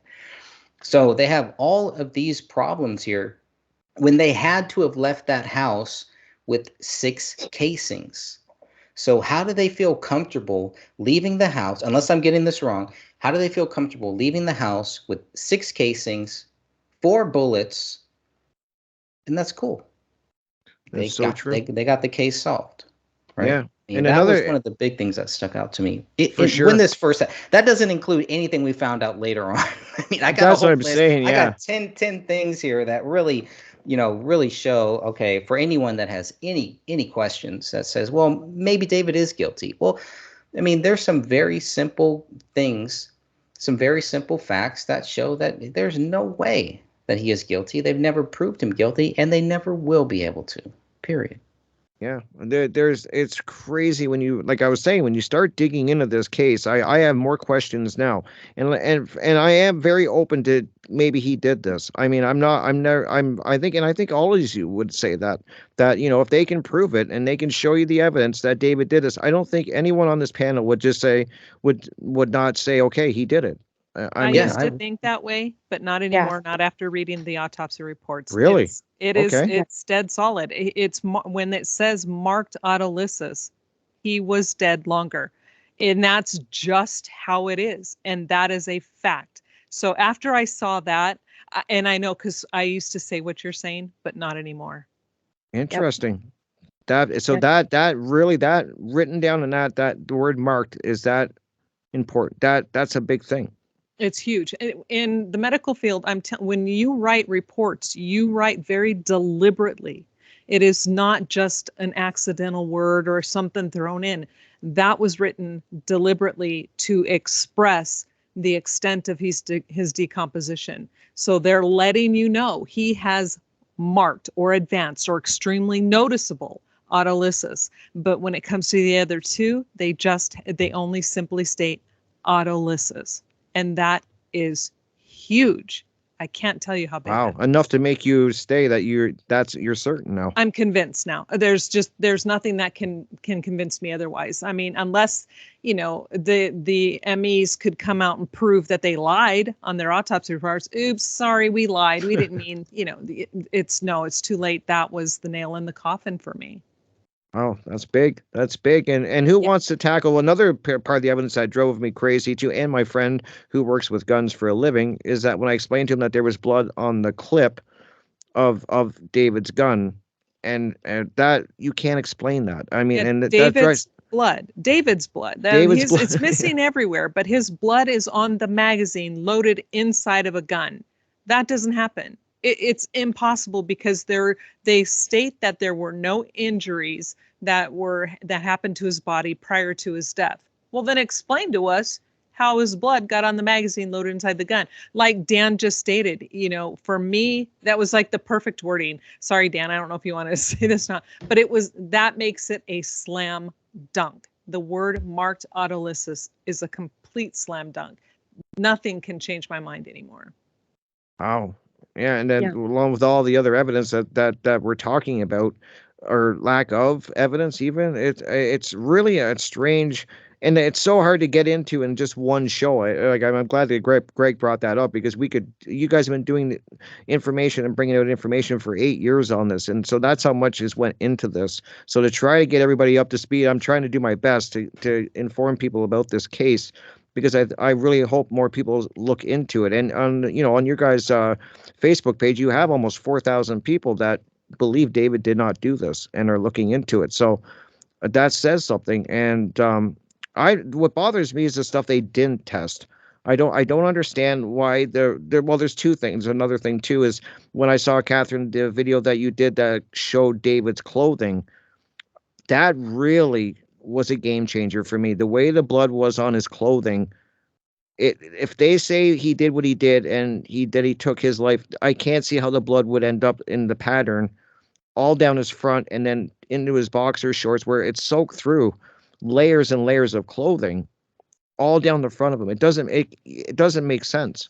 No, it doesn't. In the pattern of blood flow just reminded me of accident victims that we came across that had head injuries, that are sitting down or squatting, and it's the same type of pattern that it soaks straight down and goes down into their pants and then on their underclothes. That is what it was, not somebody who shoots themselves and then they supposedly fall straight back. Everything would have gone to the back. There wouldn't have been anything on his shorts. Now, I know we're going to be running out of time here, and I'm sorry. When I get excited, I talk a mile a minute. So sorry. But since Sophia's been kind of quiet, is it okay if she talks about the DNA and Absolutely. the unknown blood? Absolutely. Go ahead, Sophia. We do have unknown DNA that was found on at least two items. I'm trying to remember offhand again. One was, I believe, Ronnie's bullet, Yes. And then the other was, oh, goodness sakes, I can't. You keep talking. I'll look it up on the chart real Thank I'm quick. you. trying to remember two because I do know there was two. Yes, and Uh, it was never ruled out who it was. They they say it's unknown DNA, and then they rule out two of the three people in that house. So if it's Ronnie, and then they found two other possible profiles, 2 to 3 is what the wording says. But then they rule out David and Kamel. Then who else who else's DNA is on that bullet? mhm. And then you also have David's cell phone. His DNA is not found on his cell phone. It's his. Yeah. Should be You all know, over the phone. correct. And there's blood on the phone. Kamel's blood is on the phone. And while we're on the topic of Kamel, I want to reiterate this as plainly as possible. We're not saying that Kamel did this. She has at least 3 bullets connected to her and 2 from the back of the head. There's no way she could have killed herself that way. So Kamel is innocent of this. And then we have Ronnie, who is 5 years old. There's no way she could have staged this whole thing. So, That's key though, that there's this DNA that they never figured out whose it is. Like correct. that to me, that's important. Along with so many other things they didn't test. I don't understand why they didn't test that big stain on the recliner. Mhm. I'm like, why did they not test that? Why didn't they test some of these passive blood drops? To me, that would say so much. And I've heard you mention that, Sophia, that if they would have tested a few of these blood drops, it would have answered a lot of things. Either way. Yeah, absolutely.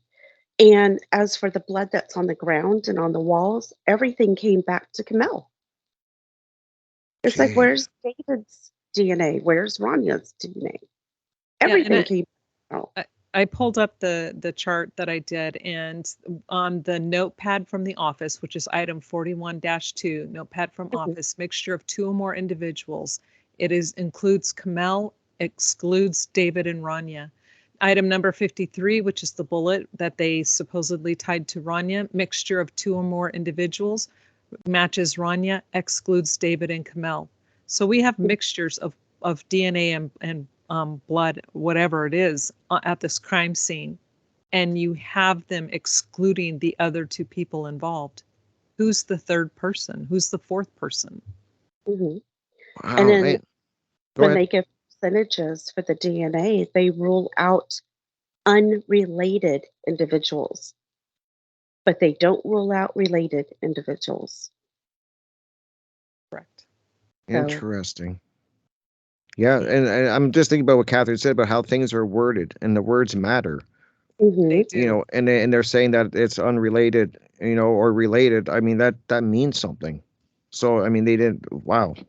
And Dan also brought up the DNA and the blood found on the knife. Now, when you're looking at the reports, it states that it's a mixture of 2 or more individuals. There is nobody included, nobody excluded, but it cannot be matched to David, Kamel, or Rania. Explain that. The knife is at the scene, Yeah, close to why the is it even bodies. there? Yes, Why is it there? That's what I keep going back and to. they never question it. I mean, Mm, so there are so many red flags in this case. Absolutely. And then I want to get back to you, Dan, because I think we should talk about that. There was writing on, like, I was saying at the beginning, there's so much involved in this case. And when you're looking at this crime scene, what I found weird was how if you want to talk about the writing that was found on the wall, and they didn't even talk about that for the longest time. It was kind of, nobody knew about it. So can you explain that, like what was written on the wall, who they think did it, or what what they're saying? The writing on the wall was one of 3 things that related to the Muslim angle in this case. It said Allahu Akbar on the wall, written in blood. And then there was a submit to Allah now written on a notepad. And then the Quran was laying open on the floor in the living room. Those 3 things, after police talked to the families, both families, the alarm family is, and correct me if I'm wrong, anyone on the call here, is they said let's suppress that whole thing because we don't want hatred jumping around here in the news as far as this some kind of a Muslim Islamic killing. Let's suppress that, and the police agreed to it. Now that's what I think what happened. So they kept those three things hidden from the public, and then they released their final results of everything. None of us even knew about those three things. We just thought it was a triple homicide killing. And then they were going to release it a year later with the case complete and closed. Tom Lydon from Fox 9 News here in the Twin Cities did a segment, I think the day before the announcement or maybe the day of the announcement, and he led with all that information, with those photos. And the police, the detectives say that got to him by mistake. He wasn't supposed to see those either, but he got the wrong version or the wrong contents of the file folder of the images. He wasn't supposed to get that, and he published it anyway for the dramatic effect on the news. Now, this is what James Gummert said, that he got the wrong file. We gave him, administratively, gave him something that he wasn't supposed to get. And then he made it public, and then the police department and the family had to kind of walk back and backtrack that because they said, yes, we did know that all along, but we were supposed to keep it quiet. And then it kind of blew up.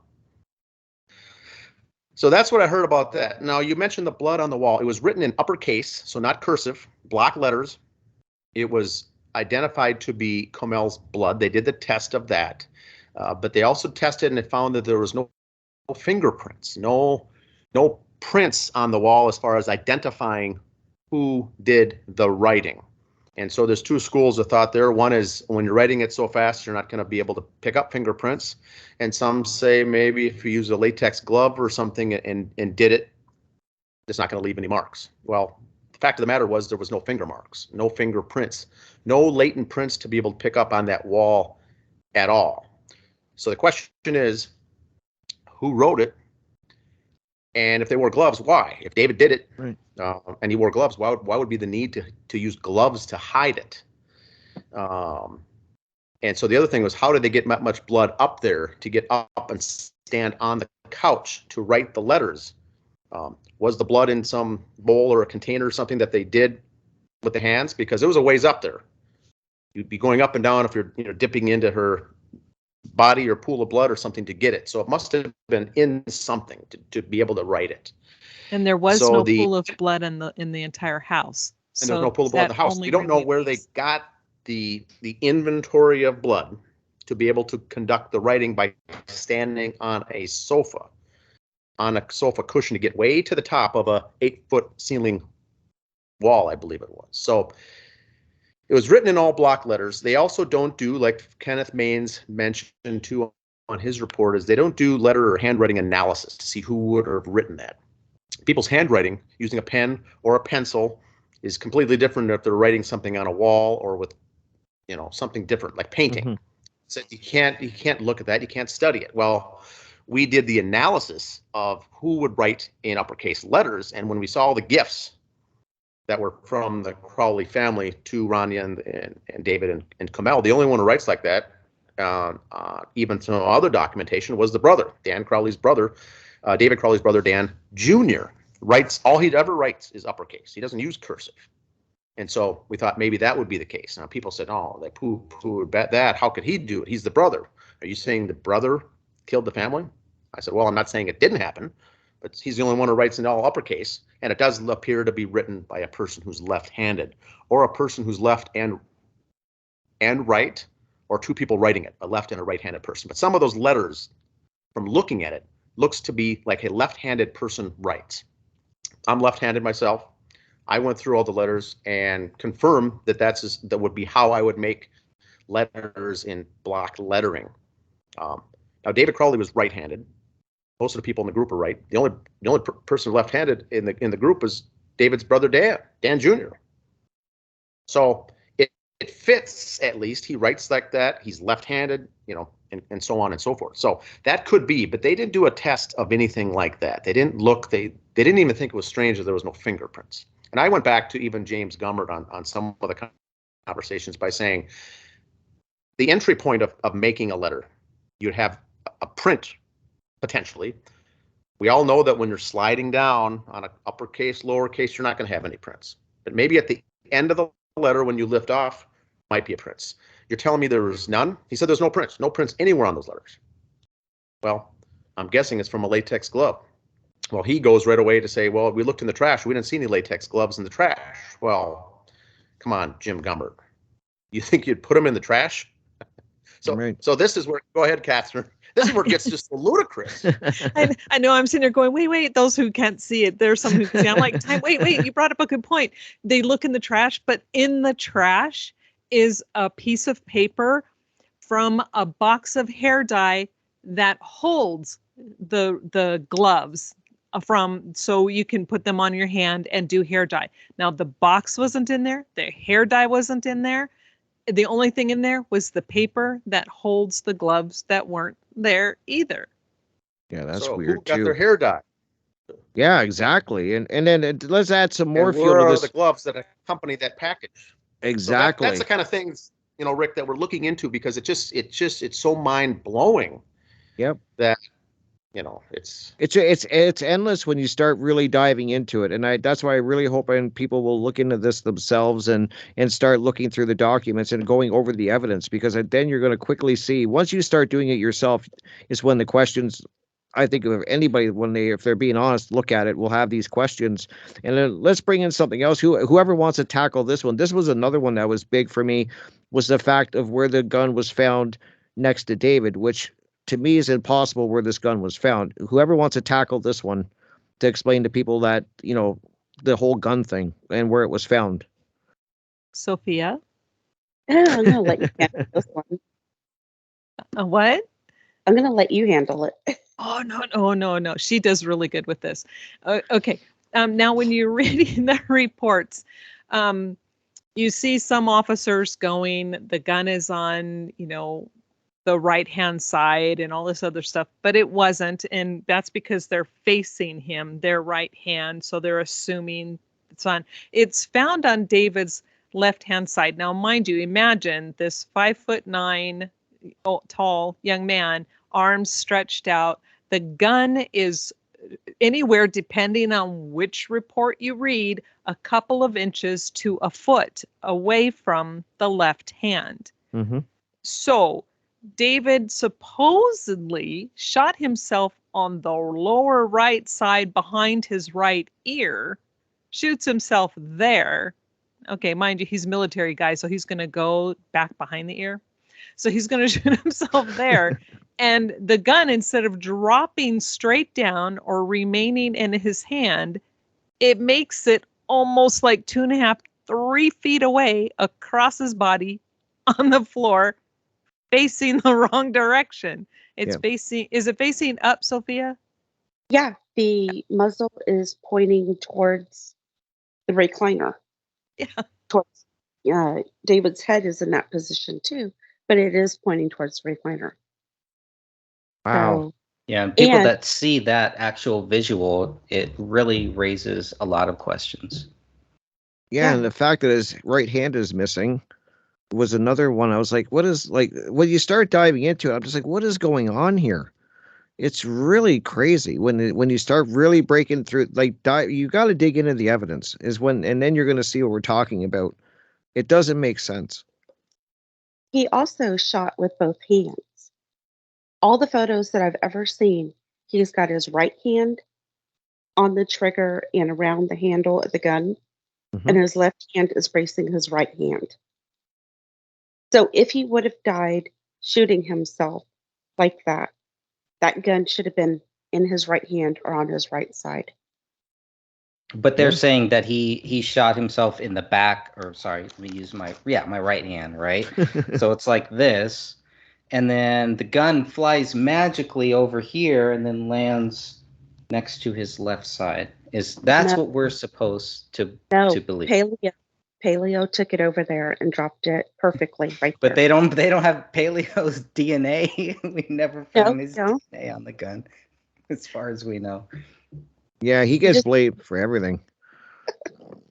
Well, they never swabbed him. They never did a dog feces test. They never examine any of the feces or anything like that. So how could they prove that the dog did any of these things? But it's the same thing. They give, they're not even proving how David did these things. So why not speculate on all of these other things that they haven't even tested with?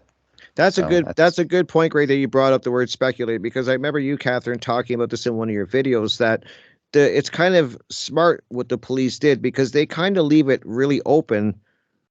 And I'm sure you can word it the way you did in the video, and I hope you know what I'm talking about. But you were saying, like, they kind of leave it open where people can actually do the speculating. They don't really say much. Right. Which is, do they want us speculating on this? I mean, because I know with Dan Hennen and keeps everybody arguing.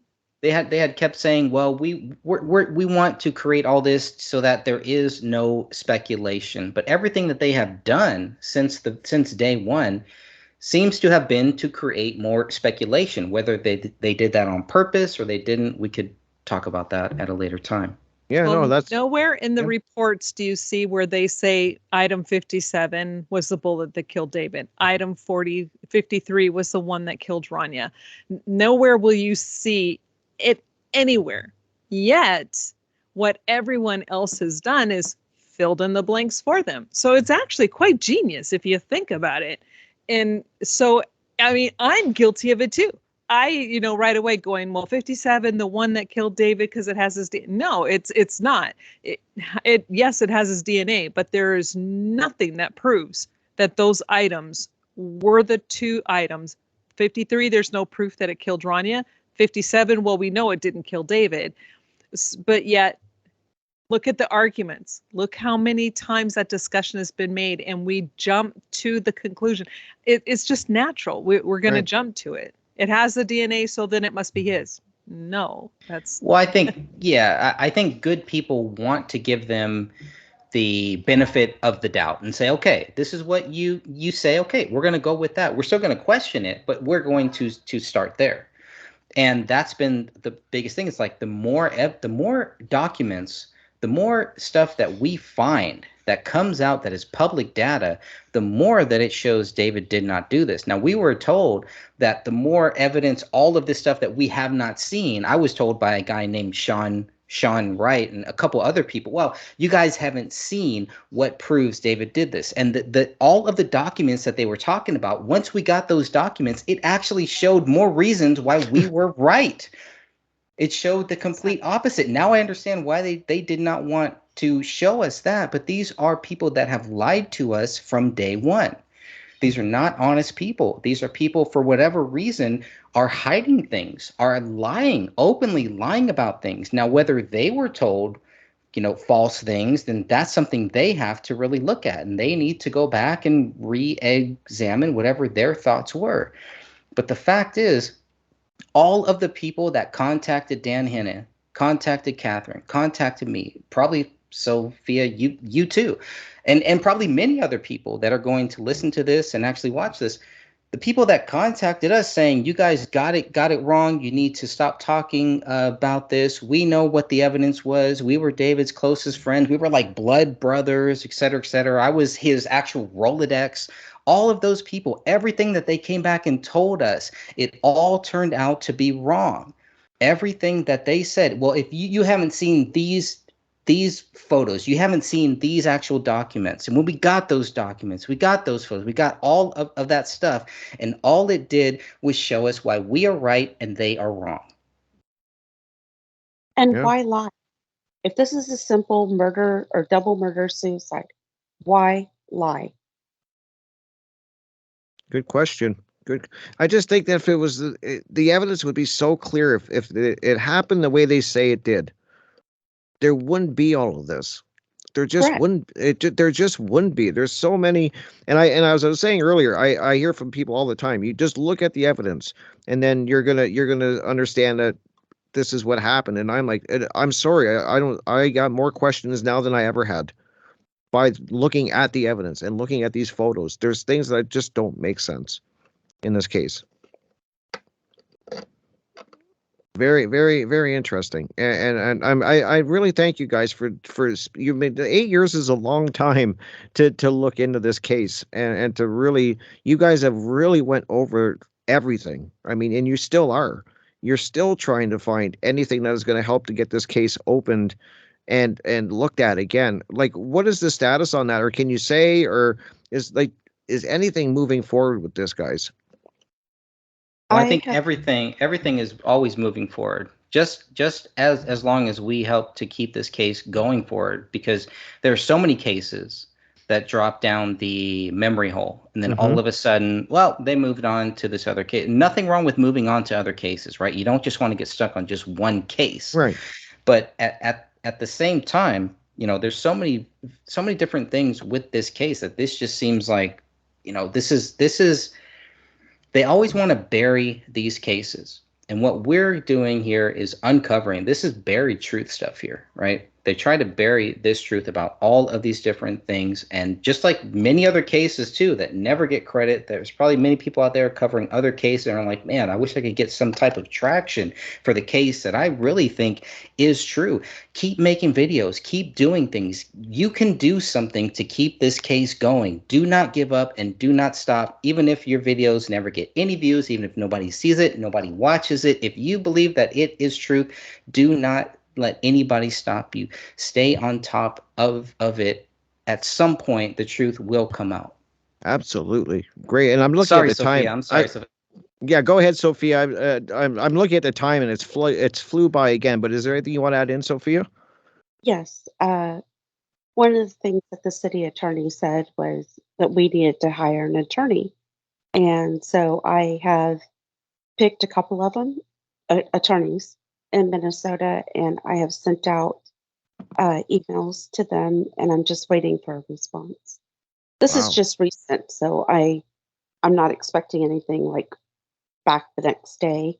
But yeah, I'm moving forward because I have information I need to get, and I have information to give these attorneys. So Wow. And I'm Catherine and sure I, you'll keep people posted on that as it progresses. I know you guys will. And I'm just looking. I want to make sure I give everybody a chance to let people know where they can find your work, and so they can check out your all the videos you're doing and the amazing stuff that you're looking into and bringing forward to people. So, Catherine, can let people know where they can find all the work that you're doing on this case and other cases. You can find me on YouTube. Just look for Catherine Michele Investigates David Crowley, and Michele is Michele, and first name Catherine. Catherine Michele Investigates David Crowley. Perfect. I'll make sure that I'm going to put links in the chat, guys, for everybody at the end of the show so you guys can get there quickly. Greg, let everybody know where they can find all the work you're doing and all the documents that you provide. That's a great place to start, too. Yeah, if you just go to thegraystage.com, you'll find pretty much just about everything. There may be a few things I haven't uploaded yet, but you'll find all of our documents, all the photos, the videos, any audio recordings, our podcasts. We do a monthly podcast, all of our different shows. So you'll find everything there. I think that is a great starting point. Also, make sure that you join the Justice for David Crowley and Family Facebook group if you want to stay on top of everything that we are covering. And I want to again say thanks to Dan Hennen for starting that and for keeping that going. And exactly, yeah. awesome. Thank you and so much. To our ladies of justice here. Exactly. And I kind of wanted to bring up to Sophia now. Have you started a YouTube channel yet, Sophia? Because we've been asking you to. Have you done it yet? no, I haven't done it. I'm on Greg's channel and Catherine's channel. That is true. I just wanted to rib you a little. Yeah, I make her do a lot of stuff with me. It's like, because we'll get her on there eventually. Yeah. Exactly. I hope she does. I mean, we've all encouraging her to do it, and I hope she does. But she does do a lot of work with you, Catherine, and with Greg. So that's, she is out there doing the work for sure. And what about you, Dan, to wrap it up? Where can they find any of your work, or do you just want to promote the Facebook page? Let people know. My website is uglytruth.info. That's uglytruth, all one word, .info. You can click on the left menu item for David Crowley case and get a bunch of documents there, links, videos, and radio appearances. Wow, amazing. And thank you so much, each and every one of you, for joining me tonight. I'm so happy. It was awesome that it just came together with the holiday. And thank you so much, guys. I wish we could have done a third hour. So please look at their channels, guys, and dig into this information. Thank you so much for being here and supporting every week, guys. Thank you. Thank you. All right. Well, I still got a little bit of time here.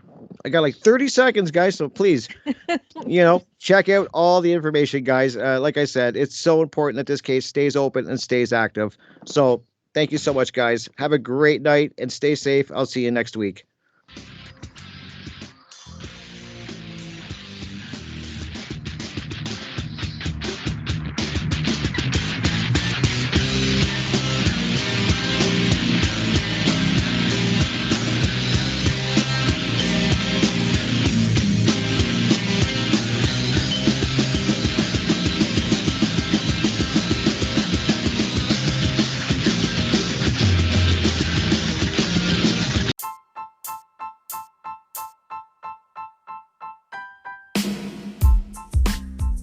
Hey, what's up everybody? This is Ross from Planet X Filmworks channel on YouTube and the Zodiac Files True Crime series.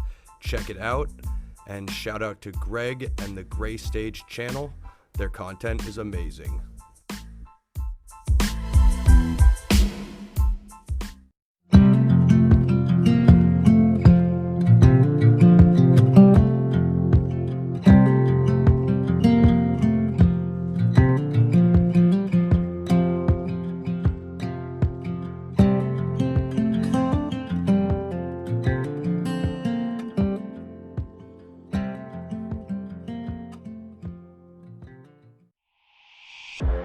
Yes, he has a merchandise video on his Crypt station. You want it? You want it? You want me to send it to you? Oh, whatever. He's selling mugs. You can do whatever you want. You can do whatever you want. He's selling mugs. He's selling tumblers. He's selling leggings. On a 5-year-old, a deceased 5-year-old. And you think that's okay?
Murder at 1051 Ramsdale Drive. What happened to David Crowley, his wife, and his daughter? If this was truly a double murder-suicide, why did investigators fail to prove David Crowley guilty? Where is the evidence David Crowley killed his wife and daughter? Where is the evidence David Crowley killed himself? Within 24 hours of finding the bodies of David, Kamel, and Rania Crowley, the Apple Valley Police Department were treating the incident as a double murder-suicide. Authorities cannot prove David wrote Allahu Akbar in his wife's blood on the living room wall. Authorities cannot prove David wrote I have loved you all with all of my heart on a laptop in the kitchen. Authorities cannot prove David wrote Open the Rise most recent version, submit to Allah now on a notepad in his office bedroom. Authorities cannot prove the dog trapped inside the house ate David's right hand, both of Kamel's hands, and their daughter's right arm, since dog feces tests were never done. Authorities did not know about a bullet that rolled out of a living room carpet until they were notified by the cleaning company, 2 days after the bodies were found. That bullet would later be tied to Rania Crowley. Authorities did not see the bullet hole in the living room ceiling or the bullet in the attic above until they questioned David's friend a month after the bodies were found. Authorities did not find a motive to support their accusations against David Crowley. Authorities did not find David's blood on any of the bullets at the crime scene. Authorities do not know when David, Kamel, and Rania Crowley died. What we know for sure is that David Crowley has not been proven guilty.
Here we go. Shadows and light. I have lived in darkness. I have lived in the shadows. Now I live in the light of Jesus Christ. He is the light. We can be shadows of that light, or shadows running from the light. We have free will. Do we run to Jesus, run to the light? Or do we run from Jesus and run into the shadows? Do we shine or do we hide? Many people do not have a relationship with Jesus Christ. But it is never too late. We are forever reminded of the thief on the cross. The story is simple. The options are two. The choice is yours to make. At any time in your life, you can believe in Jesus Christ and build a relationship with Him. The thief, at the very end of his life, as he was crucified next to Jesus Christ, believed and was saved. The same thief, while others mocked Jesus, asked for forgiveness and recognized Christ was the Son of God. The thief recognized his own punishment as just, and also knew Jesus did not deserve what was about to happen to him. A second thief who was crucified next to Jesus said, "If you are the Christ, save yourself and us." The first thief, the one who believed in Jesus, replied, "Do you not even fear God, seeing you are under the same condemnation?" and we indeed justly, for we receive the due reward of our deeds. But this man has done nothing wrong." Then the thief who believed in Christ turned to Jesus and asked, "Lord, remember me when you come into your kingdom." Jesus answered, "Assuredly I say to you, today you will be with me in paradise." Luke chapter 23, verses 39 to 43. Wouldn't you like to know more about the thief who believed in Jesus and why he said what he said? Disbelievers will always find an excuse to not believe in the Bible. The various translations of the word are a common excuse used by many people who just do not want to believe in the Bible. But let's think about this. Various translations can be used by the devil to confuse people and turn them away from Jesus Christ. That is the devil's goal. The devil tempts us with such doubts on purpose and as planned. Yet the light still shines through the doubt as planned. The translations and our views on the translations are all part of the plan. This is the test which brings us the same choice as the two thieves crucified next to Jesus. One chose to believe, the other did not. In the end, the choice is yours. You can believe in Jesus Christ and accept the free gift of salvation, or you can choose not to. You can live in the light, you can live in the darkness, or remain in the shadows. The choice is always yours. So are the consequences and blessings of your decision.